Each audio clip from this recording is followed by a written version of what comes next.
Welcome to our digital mini Bienvenidas BYU a Women's Conference. la conferencia digital de BYU. Me llamo Sandra Rogers, la encargada de la conferencia de este año. ¿Dónde están? Me alegra de que estén aquí con nosotros. Me encanta presentarles a la discursante para esta sesión, Rosemary Thackeray. Rosemary hablará sobre el tema de que el Señor les conoce y sabe de ustedes. Rosemary es una profesora de Brigham Young Universidad y sirve como asistente al presidente para planificación. Tiene títulos de la Universidad de Utah State y de la Universidad de Utah.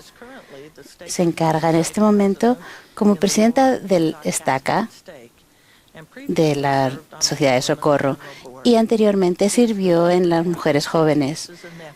Es la tía preferida de 16 sobrinas y sobrinos, y les invito a que lean más acerca de la hermana Thackeray en la página de internet de la Conferencia de Mujeres.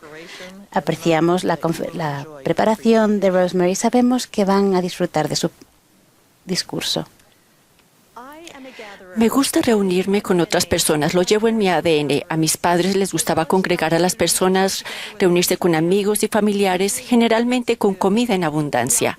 A menudo hacíamos espacio para más personas alrededor de la mesa, entre ellas mi tío, que iba a almorzar cuando los hermanos trabajaban con el ganado, la cena de acción de gracias con pavo y todos los aderezos, incluidos los panecillos calientes y el pastel, se compartía con personas que no tenían familia ni a dónde ir. Por muchos años, todos los domingos por la noche venían amigos a comer helado casero y galletas de chocolate recién horneadas. Me ha encantado organizar cenas los domingos para los primos Thackeray mientras asistían a la Universidad Brigham Young e incluso después de graduarse. Al final de la comida posamos para tomar fotos serias y otras divertidas, como poner las manos a modo de cuernos de venado en la cabeza. Exhibo esas fotos en la pared de mi comedor bajo el rótulo "Los mejores recuerdos se hacen cuando estamos juntos alrededor de la mesa". A la mayoría nos gusta reunirnos. Una lección que aprendimos de la pandemia del COVID-19 es que la interacción humana es vital para nuestra salud mental y emocional. No ha sido fácil seguir las reglas de recluirnos en casa y protegernos, mantener una distancia de 1,5 metros de otras personas, saludarnos sin un abrazo o un apretón de manos y limitar las reuniones a los familiares inmediatos. Extrañamos el congregarnos los domingos en la capilla, participar en las ordenanzas del templo, para congregar a nuestros antepasados y reunirnos para celebrar bodas, funerales, cumpleaños, bautismos, etc. Una conocida parábola sobre las reuniones se encuentra en el Nuevo Testamento. Es la historia de la fiesta de bodas. El rey ha preparado una gran comida en honor al matrimonio de su hijo. Ha enviado invitaciones y la gente comienza a disculparse por no poder asistir. La comida está lista, ha llegado el momento de celebrar, pero no hay invitados. El rey envía a sus siervos a las calles para invitar a otras personas. En Apocalipsis 19, versículo 9, al hablar de ese evento, leemos: "Bienaventurados los que son llamados a la cena de las bodas del Cordero". Jesucristo, el Maestro que congrega, nos invita a ustedes y a mí a esta fiesta. Cristo se llama a sí mismo el Buen Pastor. Los pastores reúnen a sus ovejas en el redil. Jehová, el Señor del Antiguo Testamento, hizo convenio con el antiguo Israel de que reuniría a su pueblo. Hoy quisiera compartir 4 verdades que son útiles para responder a la invitación de Cristo de congregarnos con Él y aumentar nuestra capacidad de recoger al Israel disperso conforme preparamos al mundo para la segunda venida del Salvador. Verdad número 1, Él las conoce. Él las conoce y conoce su nombre. Él conoce a sus ovejas y las llama. Nos conoce a ustedes y a mí por nuestro nombre. En las Escrituras leemos de cuando Moisés, Enoc, Enos, José Smith y otros fueron llamados por sus nombres. Si el Señor conocía a esas personas por sus nombres, confiamos en que también nos conoce a nosotras. Él nos conoce individualmente, no colectivamente como un grupo de sus hijos. No nos conoce como yo conozco a los alumnos de mi clase o a las hermanas de la Sociedad de Socorro. Él conoce nuestros pensamientos más íntimos, nuestros deseos, sueños y desengaños. Él nos conoce individualmente, uno por uno. Sabe que me gusta el helado y conoce cuáles son mis sabores y marcas favoritos. Él sabe que preferiría dormir en un hotel en lugar de ir a acampar en las montañas, pero aún así fui al campamento de las mujeres jóvenes. Sabe que no tengo sentido de orientación y que me pierdo fácilmente. Sabe que a veces me aflige no haber tenido la oportunidad de ser esposa y madre. Cuando mi sobrino Justin tenía 5 años, a finales de un mes de agosto, comenzó a comportarse de un modo preocupante para mi hermana Laura y su esposo Mark. Por ejemplo, se le olvidó subir el cierre de la chaqueta, tropezaba al subir los escalones del autobús. Al ir a lavarse las manos decía que no podía ver el jabón y se enfermaba cada vez más sin ninguna razón obvia. Laura consultó al pediatra, pero el médico le dijo que Justin acababa de comenzar la escuela y que tal vez sentía ansiedad por tener que separarse de su madre. Un domingo por la tarde, a principios de octubre, la familia de Laura y yo visitamos a mis padres y por lo general Justin aceptaba con gusto mi invitación de ir al parque a jugar. Ese día no quiso hacerlo, dijo, quiero quedarme con mi mamá. Cuando estábamos almorzando, Justin tenía la mirada perdida. En la casa se percibía un sentimiento de tristeza. Laura, mamá y yo nos sentamos en el sofá de la sala disfrutando del sol que entraba por las ventanas para hablar con ternura sobre la situación de Justin, al tiempo que enjugábamos las lágrimas que nos corrían por las mejillas. A la mañana siguiente, cuando llegué al trabajo, tomé el teléfono y llamé a Laura. Aún recuerdo con exactitud el lugar donde me encontraba en mi oficina, en el edificio Richards, en el campus de la Universidad Brigham Young. Le dije, Laura, sé que tú eres su madre, pero creo que Justin tiene serios problemas. Con voz temblorosa, llena de emoción, respondió calladamente, lo sé. La animé a que llamara a Sandy, un pariente que era médico, que estaba a una hora de distancia de donde ella vivía, y sabía que Sandy le concertaría una cita a Justin. En unas horas, Justin fue al consultorio de Sandy, donde él le hizo un diagnóstico inmediato. Envió a Laura y a Justin al hospital local para que le hicieran escáneres cerebrales. Al día siguiente, a Justin lo examinaron 2 cirujanos en el hospital infantil en Salt Lake City y se suponía que uno de los cirujanos no estaría de guardia ese día, pero allí estaba. Y no por casualidad, era un experto en tumores cerebrales y conocía ese raro astrocitoma. El miércoles le insertaron a Justin un tubo para drenar el líquido acumulado y el viernes los cirujanos realizaron una cirugía que duró 8 horas para extirparle la mayor cantidad posible del tumor cerebral. Gracias a que Jesucristo nos conoce a ustedes y a mí, podemos confiar en que Él nos ayude. Él sabe la ayuda que necesitamos y cuándo sería el mejor momento de recibirla. Él dijo en Juan 10:14, yo soy el buen pastor y conozco mis ovejas, y las mías me conocen. El Salvador nos conoce. La pregunta que debemos hacernos es, ¿lo conocemos a Él? Sabemos que el Señor requiere que nos reúnan y que al final recibamos la vida eterna. El Salvador agregó, y si me conocen, saldrán y tendrán un lugar a mi diestra eternamente.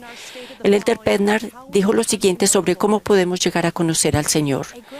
Un propósito importante de la vida mortal no es simplemente saber acerca del unigénito del Padre, sino también procurar conocerlo. 4 pasos esenciales que pueden ayudarnos a llegar a conocer al Señor son ejercer fe en Él, seguirlo, servirle y creerle. Conforme llegamos a conocer al Salvador, aumenta nuestro deseo de ayudar y congregar a los demás en amor, tal como Él lo haría. Invito a todos a considerar lo que podemos hacer para conocer al Salvador mejor de lo que lo conocemos hoy. Verdad número 2. Él las escucha. En el libro de Mormón, el Salvador mandó a los nefitas y nos manda a nosotras hoy día que siempre oremos al Padre en su nombre, es decir, el nombre de Jesucristo. El elder David L. Frischneck compartió lo siguiente sobre el milagro de la oración. Él dijo, si bien debemos orar todos los días constantemente, no hay nada ordinario o automático, ni formulista o común sobre la oración. Cada vez que oramos al Padre con sinceridad en el nombre del Señor, ocurre un milagro sagrado y único. Y el milagro no es solo que encontraron las llaves perdidas del auto o que recordaron la respuesta correcta en el examen o que recibieron la respuesta a una pregunta urgente en su vida, aunque esos milagros serían algo que recordarían. El milagro es que de verdad hablaron con Dios y que Él de hecho les escuchó y les respondió. Seguramente todas podrían compartir una experiencia en la que oraron y Dios las escuchó y les respondió. Tal vez fue cuando le derramaron su alma en una oración audible o quizás haya sido una oración en silencio. o una oración que tuvieron en el corazón durante años. La hermana Bonnie Parkin, expresidenta de la Sociedad de Socorro, compartió lo siguiente. Anna Matilda Anderson era una joven que vivía en Suecia en la década de 1880. Cuando ella y su familia se unieron a la iglesia, fueron ridiculizados por sus creencias. La madre de Anna decidió que deberían mudarse a Estados Unidos y unirse a los santos en Utah. Anna, de 11 años, y su hermana Aida partieron primero para ganar dinero para traer al resto de la familia. Se embarcaron hacia los Estados Unidos. Después viajaron por tren a Ogden, Utah, desde donde Aida partió en un carromato para trabajar con sus patrocinadores en Idaho. Anna permaneció completamente sola en el tren mientras continuaba hacia Salt Lake City. No hablaba inglés y no conocía a nadie. ¿Pueden imaginarse la soledad y el pánico que habrá sentido durante su viaje? El tren llegó a la oscura estación Río Grande poco antes de la medianoche. El familiar que iba a ir a buscarla no estaba allí y Anna, atemorizada, veía a la gente salir de la estación. Finalmente se quedó sola con una familia alemana que tampoco tenía a nadie que la recibiera. Sintió que le rodeaba una oscuridad densa y amenazante. Más adelante relató: comencé a llorar y pensé en las últimas palabras que mi madre me había dicho. Si te encuentras en un lugar donde no puedas entrar y no puedas entender lo que te digan, no te olvides de orar a tu Padre Celestial, porque Él sí puede entenderte. Anna se arrodilló al lado de su maleta y rogó con todas sus fuerzas por ayuda celestial. ¿No hemos orado nosotros de esa manera alguna vez? Los integrantes de la familia alemana le hicieron señas a Anna para que los siguiera y sin tener otra alternativa, ella lo hizo. Cuando llegaron a la manzana del templo, escucharon los pasos de alguien que caminaba con rapidez. Una mujer se dirigía con prisa hacia ellos mientras observaba con atención a cada persona que pasaba. Cuando vio a la familia alemana, se apresuró.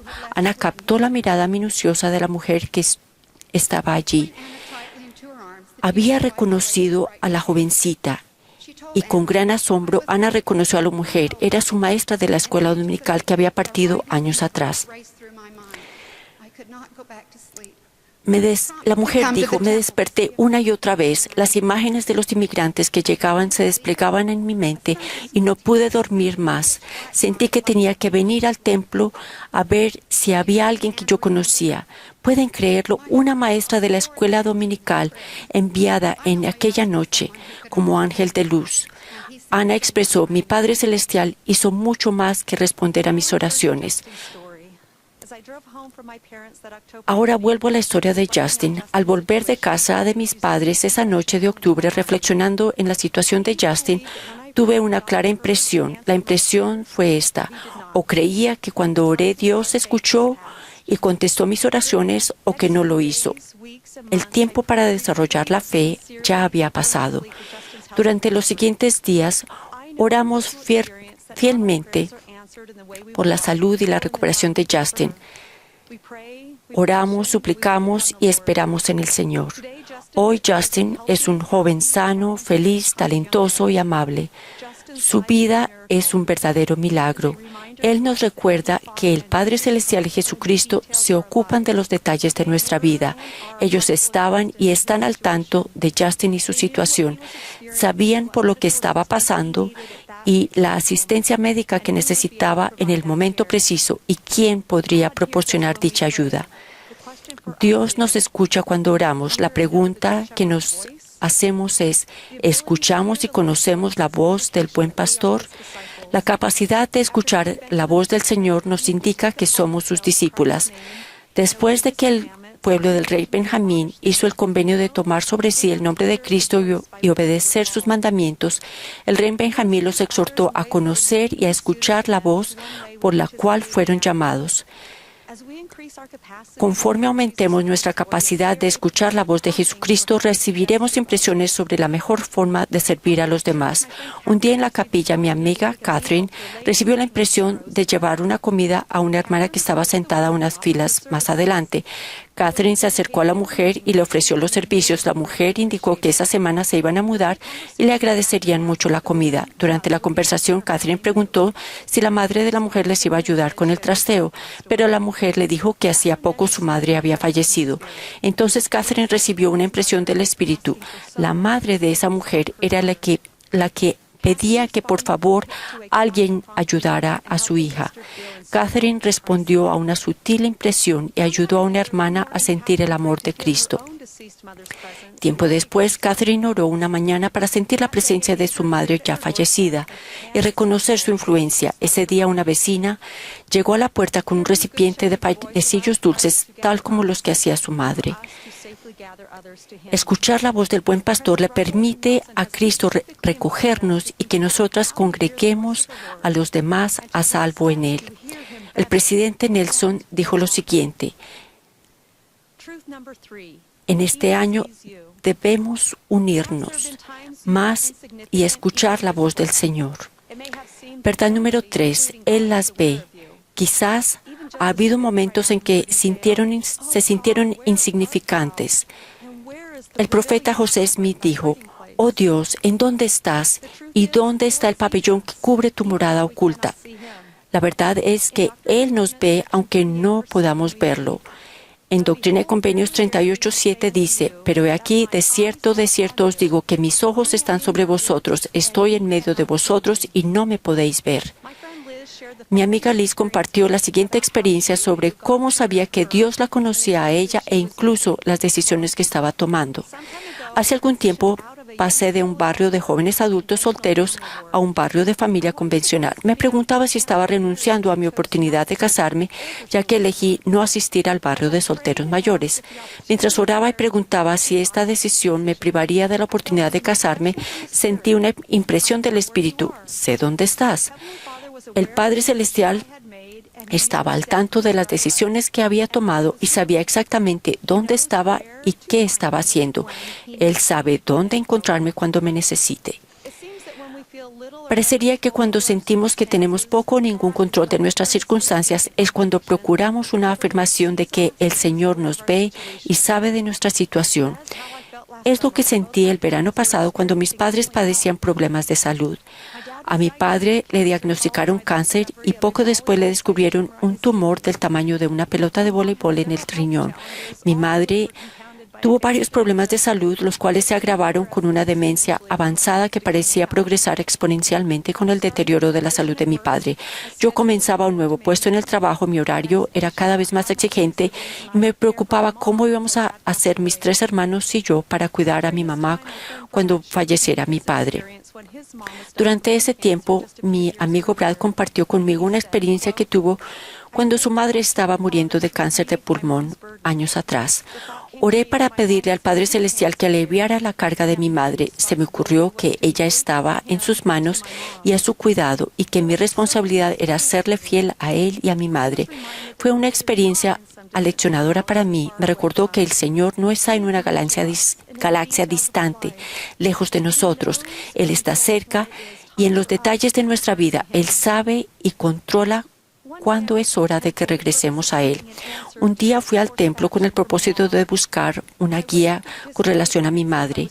Mientras esperaba para participar en las ordenanzas, me senté al lado de una hermosa pintura de una joven con cabello largo, rubio, que le caía sobre los hombros. Estaba sentada rodeada de un cielo azul claro y muchas flores. Pensé en mi madre cuando era una niña, tenía el cabello largo, rubio y lo llevaba trenzado. Se deleitaba con las flores y la jardinería. Mientras estaba allí, reflexioné y abrí las Escrituras en Doctrina y Convenios 44:6, donde dice: «He aquí os digo que es preciso que visitéis a los pobres y a los necesitados y les suministréis auxilio para que sean amparados hasta que se hagan todas las cosas conforme a mi ley que habéis recibido». Mi respuesta fue que debía seguir visitando a mi madre para aliviar su sufrimiento. Como Brad dijo, el Señor estaba al tanto de nosotros y de nuestra situación y la situación de mi madre. 5 días después falleció papá. En las primeras horas de la mañana del día del funeral de él, mamá cruzó pacíficamente el velo para reunirse con su amado compañero.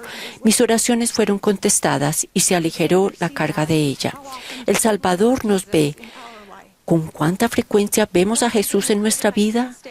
Un día, durante el periodo de cuarentena en el hogar por el COVID-19, una señora de nuestro vecindario sugirió que tuviésemos un día para buscar a Jesús. Nos invitó a poner láminas de Jesús en una ventana del frente de nuestra casa y luego los niños y los adultos podrían caminar por el vecindario buscando imágenes del Salvador. Esto me dio ánimo y me testificó que todos nosotros creemos en Cristo. En las Escrituras, los profetas nos exhortan repetidamente a recordar la bondad de Dios. Del mismo modo, se nos manda agradecer al Señor en todas las cosas. Una clave es que podremos disfrutar de su Espíritu siempre para guiarnos en el trayecto de regreso a Dios.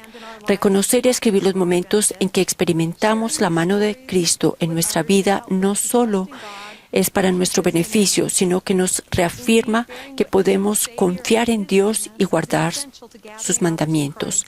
De hecho, dar testimonio del Salvador y de su bondad es esencial para llevar a otras personas a Cristo. En el transcurso del tiempo, las mujeres pueden tener una gran influencia en otras personas y en las comunidades. Piensen en las mujeres que en las primeras horas de la mañana fueron a la tumba del Salvador solo para encontrarla vacía. La mujer samaritana en el pozo, Abish, la mujer lamanita en el libro de Mormón. El presidente Nelson prometió bendiciones si reconocemos la mano del Señor en nuestra vida y escribimos esas experiencias. Verdad número 4. Él las ama. El introductor dijo, nuestro Salvador, el buen pastor, nos conoce y nos ama. Él los conoce y los ama. Él sabe cuándo están perdidos y Él sabe dónde están. Él conoce su dolor, sus súplicas en silencio, sus temores y sus lágrimas. No importa cómo se hayan perdido, ya sea debido a sus propias malas elecciones o debido a circunstancias más allá de su control. Lo que importa es que ustedes son sus hijos y Él los ama. Mi colega Jeff compartió lo siguiente sobre su hija Caroline.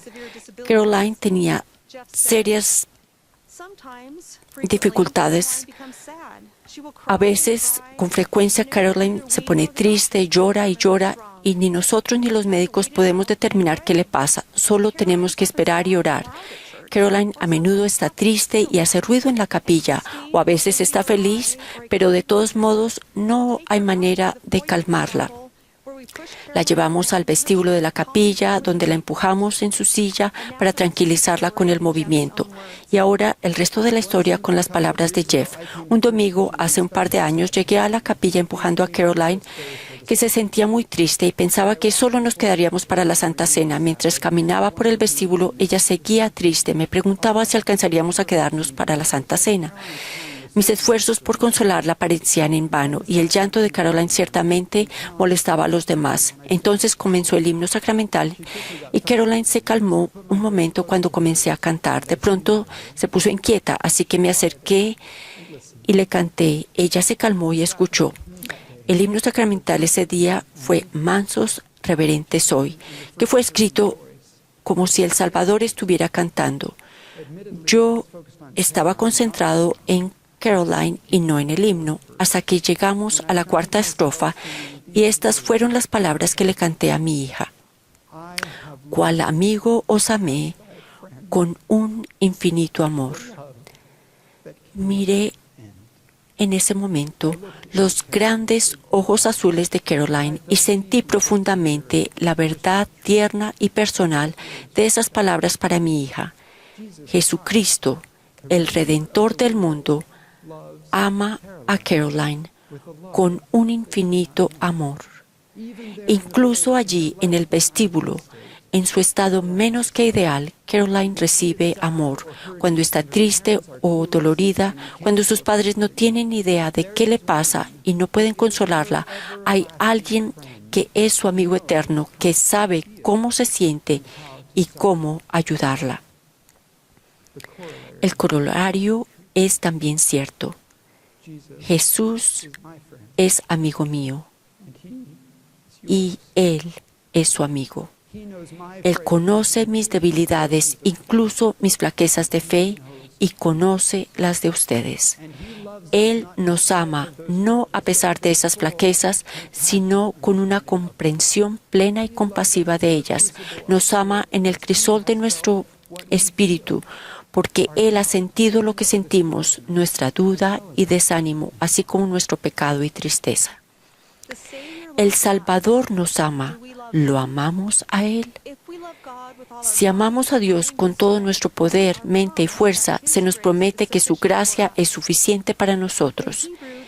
En hebreo, la raíz de la palabra gracia es chanán, que significa inclinarse o postrarse con amabilidad. ¡Qué imagen tan poderosa! Debido a su expiación, Cristo se inclina o se postra en señal de bondad para ayudarnos a superar nuestros desafíos en la vida. Cuando amamos al Salvador, nosotras a su vez extendemos la caridad, el amor puro de Cristo a los demás. Amamos sin juzgar, sin condiciones ni expectativas de amor a cambio. El Elder Holland sugirió que un día daremos un informe individual sobre nuestro amor por Dios.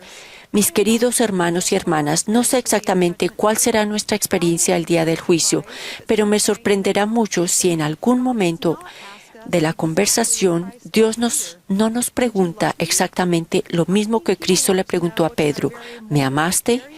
Creo que Él querrá saber si en nuestra comprensión sumamente mortal, muy inadecuada y a veces infantil de las cosas, al menos comprendimos un mandamiento, el primero, el más grande mandamiento de todos: amarás al Señor tu Dios con todo tu corazón, con toda tu alma y con todas tus fuerzas y con toda tu mente. Les invito a todas a hacer un esfuerzo consciente para desarrollar su testimonio de estas simples verdades. Será la búsqueda de toda nuestra vida para llegar a conocer al Salvador, escucharlo, ver y reconocer su mano en nuestra vida y demostrar nuestro amor por Él. Tener una convicción en lo profundo del corazón de que el Señor nos conoce, nos ve, nos escucha y nos ama, cambiará nuestra vida. No nos dejaremos influenciar por las opiniones y filosofías del mundo. Nuestra obra es responder a la invitación para ayudar a recoger a Israel disperso y prepararnos para la segunda venida del Salvador. El presidente Russell Nelson ha indicado: ese recogimiento es el desafío más grande, la causa más sublime, la obra más grandiosa de la tierra hoy en día. Necesitamos de ustedes, necesitamos de su fortaleza, su conversión, su convicción, su capacidad para dirigir, su sabiduría y sus voces. Cuando estas verdades se escriban en las tablas de carne del corazón, nos preocupará menos lo que la gente piensa de nosotras, y el amor del Señor será más profundo y duradero que cualquier elogio y adoración fugaz que el mundo pueda ofrecer. Cuando nuestro fundamento es el Señor Jesucristo, el diablo podrá lanzar sus vientos y sus dardos en el torbellino, pero no tendrán el poder para arrastrarnos al abismo de miseria y angustia sin fin. Hace varios años buscaba sinceramente la respuesta a una pregunta. Un domingo acudí al Señor en oración y ayuno y decidí terminar mi ayuno después de reunirme con la presidencia de Estaca para ser apartada para un llamamiento. La bendición que recibí en ese momento fue hermosa, pero mi pregunta quedó sin respuesta. Al concluir la reunión, el presidente me pidió que me quedara por un momento. Luego me dijo que mi bendición tenía más, pero sintió que era demasiado personal para que las otras personas la escucharan. En ese entorno sagrado, cuando el presidente de Estaca y su consejero volvieron a poner sus manos sobre mi cabeza, recibí revelación personal directa e inconfundible. Esta experiencia ha sido muy importante para mí. Cuando empiezo a dudar de si Dios me conoce, si me ve, si escucha mis oraciones y si me ama, pienso en aquella noche cuando Dios contestó una oración que solo Él y yo conocíamos. El buen pastor ha extendido una invitación a cada una de nosotras. Podemos utilizar nuestro albedrío para responder o no. Él nunca nos obligará. Nuestra respuesta positiva hará que Él nos recoja en el redil. La letra del conocido himno cristiano Suave y tiernamente lo expresan mejor. Suave y tiernamente Jesús está llamándote a ti y a mí. A las puertas Él aguarda y observa, esperándote a ti y a mí. Ven a casa, ven a casa. Tú que estás fatigado, ven a casa. Sincera y tiernamente, Jesús te llama. Ven a casa, ven a casa. Con gozo testifico de estas verdades. Sé que el Padre Celestial y Jesucristo viven. Se preocupan por ustedes y por mí. Ellos están en los detalles de nuestra vida. En el nombre de Jesucristo. Amén.